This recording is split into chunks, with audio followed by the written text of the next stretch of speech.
Salut tout le monde, c'est Sue, j'espère que vous allez bien, moi ça va super bien. Aujourd'hui on se retrouve pour le bilan de lecture de la 4e semaine du mois de juillet 2021 et cette semaine j'ai lu 13 mangas. Et autant vous dire que c'était vraiment une semaine très sympathique et très intéressante. On va commencer tout de suite avec Sahara, le samouraï aux fleurs. Je vous mets le résumé. Donc c'est édité chez Nobinobi le 3 février 2021, c'est un shonen et c'est également un one-shot. Et autant vous dire que j'ai été très agréablement surprise par cette lecture. Les dessins sont plutôt sympas, hein.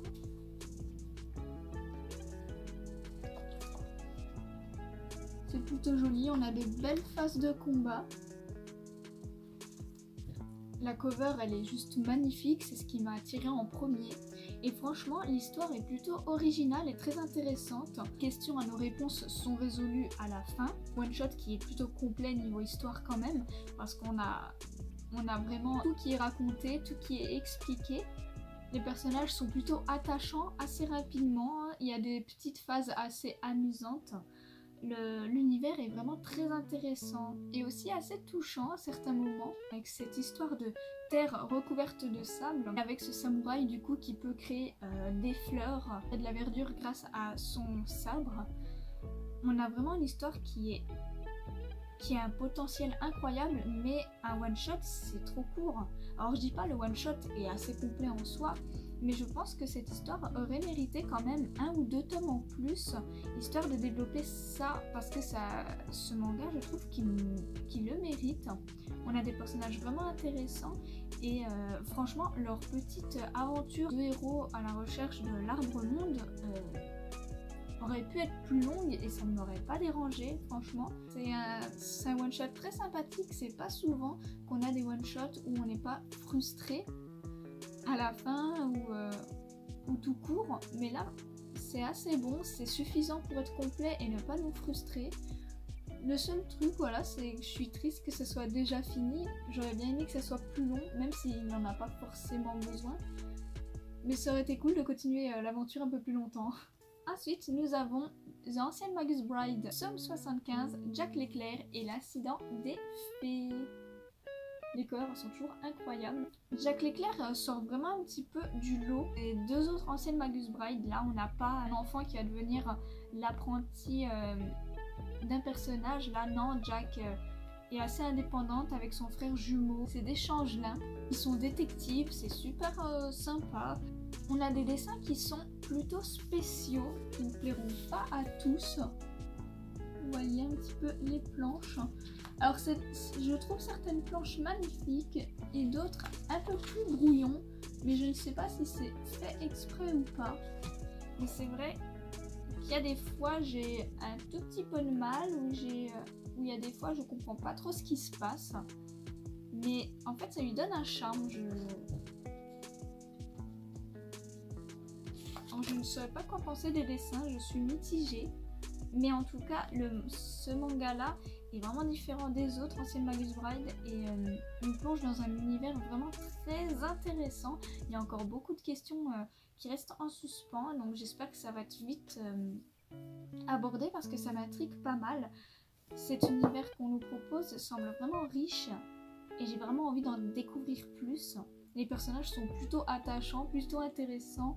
Jack a vraiment un caractère bien trempé. Par contre, ce que j'aime beaucoup aussi dans ce Ancient Magus Bride, c'est qu'on a pas mal de parallèles avec la série principale notamment.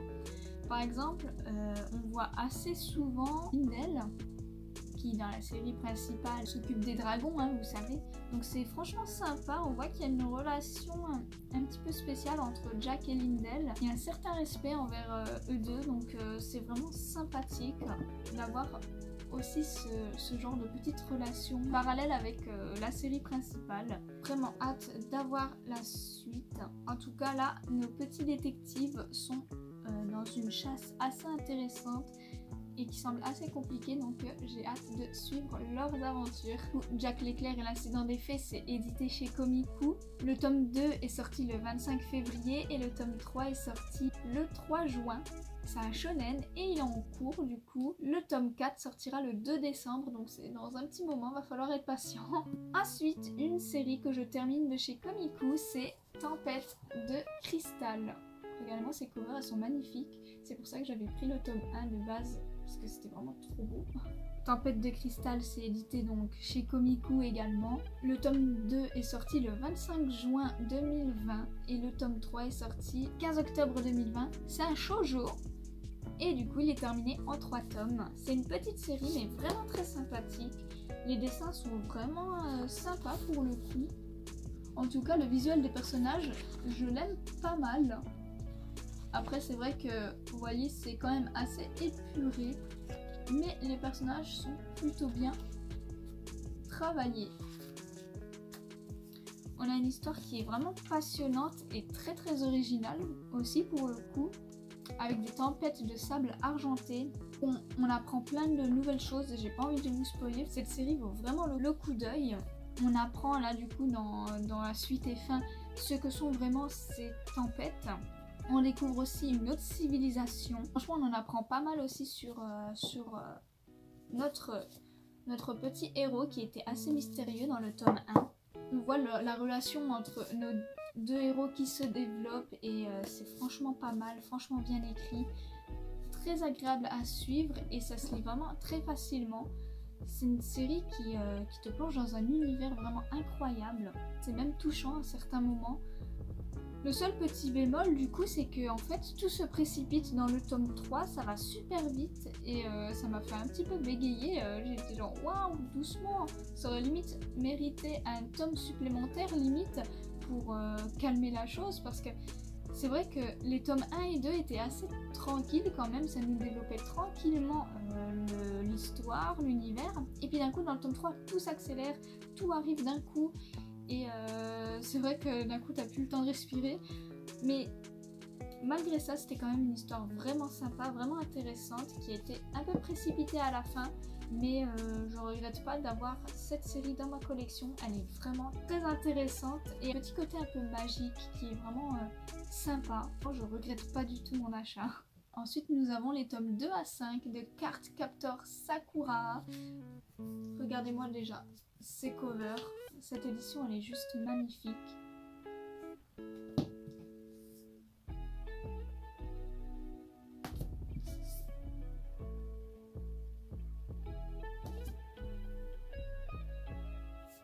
Voilà.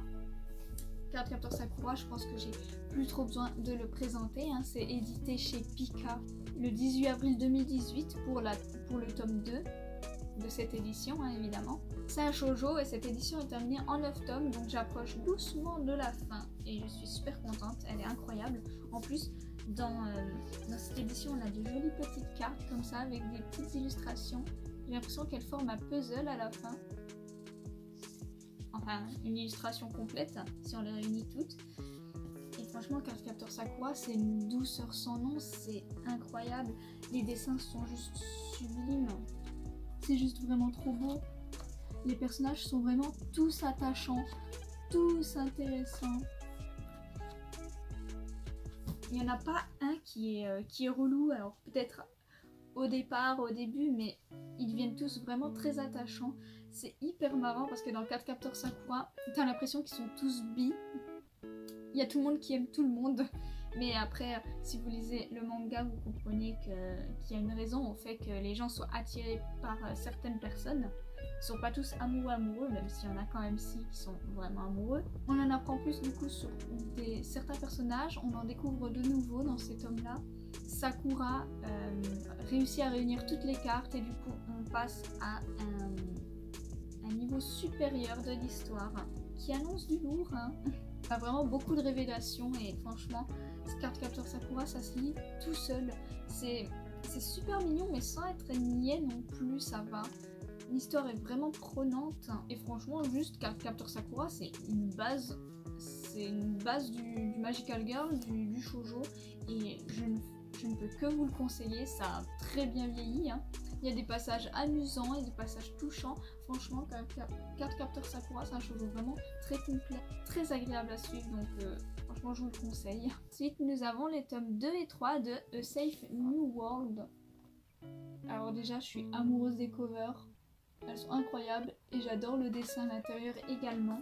Ce manga est édité chez Komiku. Le tome 2 est sorti le 25 février et le tome 3 est sorti le 1er juillet. C'est un shonen et il est actuellement en cours. J'ai pas encore de date pour le tome 4 parce que le tome 3 vient de sortir il n'y a pas longtemps, au début de ce mois-ci. Et je voulais juste déjà vous montrer les dessins qui sont vraiment beaux. Regardez-moi ça, comme c'est trop joli.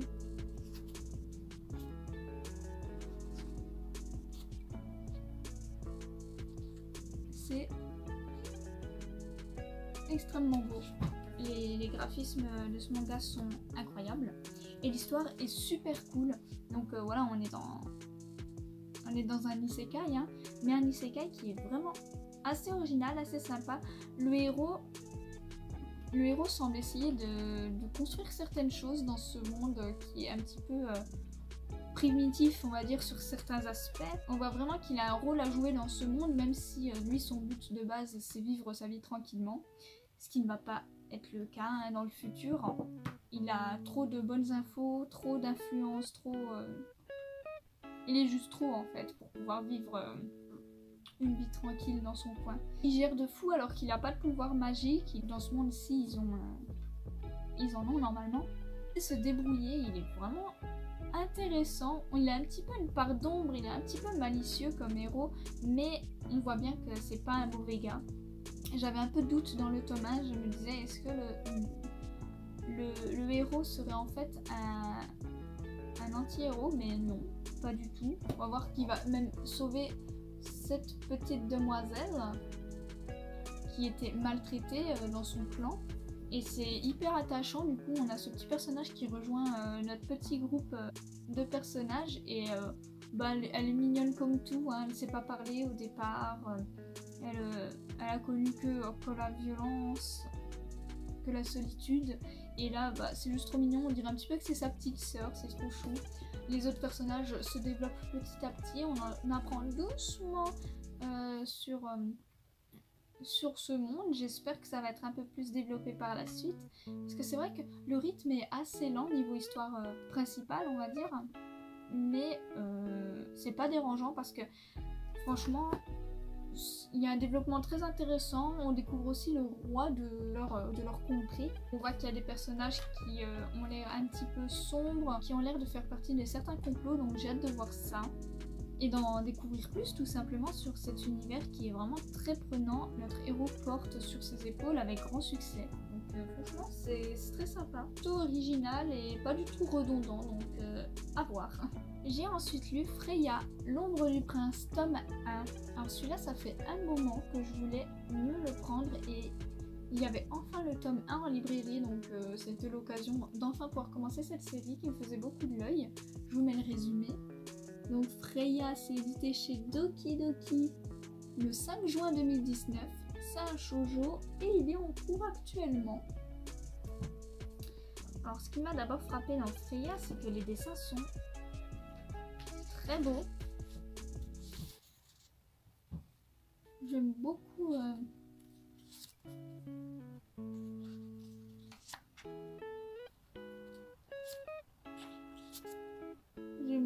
le design. J'ai franchement bien accroché à ce premier tome qui se lisait tout seul. C'est assez intéressant. Bon, Freya, c'est une jeune fille très fleur bleue, très sensible, très pleurnicharde. Et là, elle doit prendre la place du coup d'un prince qui lui ressemble comme deux gouttes d'eau et qui est décédé.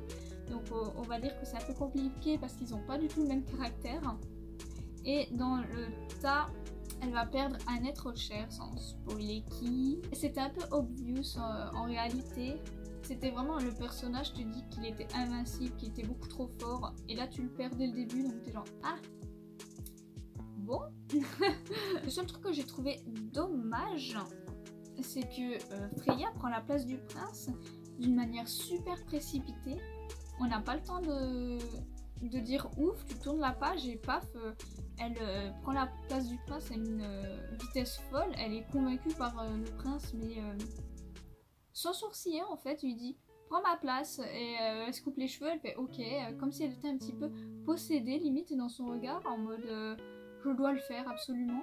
Un peu rapide, c'est vrai que ça m'a pas mal surprise. Sinon c'est vachement bien, c'est super intéressant. Faut qu'elle fasse super attention à pas faire éclater la vérité sur sa véritable identité, parce qu'ils sont que 4 dans la confidence et que sinon bah ça serait la merde.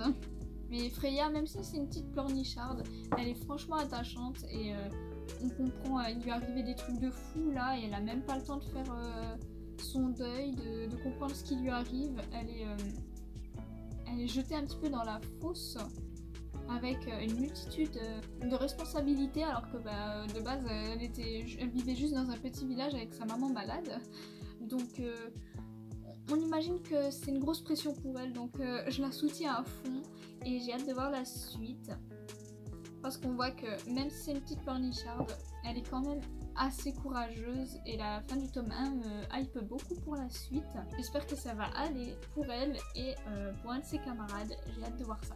Et pour finir ce bilan de lecture de la semaine, le tome 3 et dernier tome de Goodbye My Rose Garden. Regardez-moi cette cover qui est magnifique.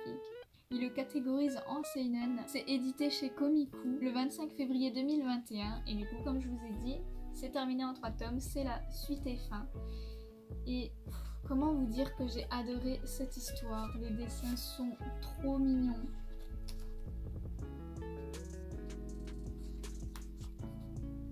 Oh, je fonds. C'était vraiment d'une douceur sans nom.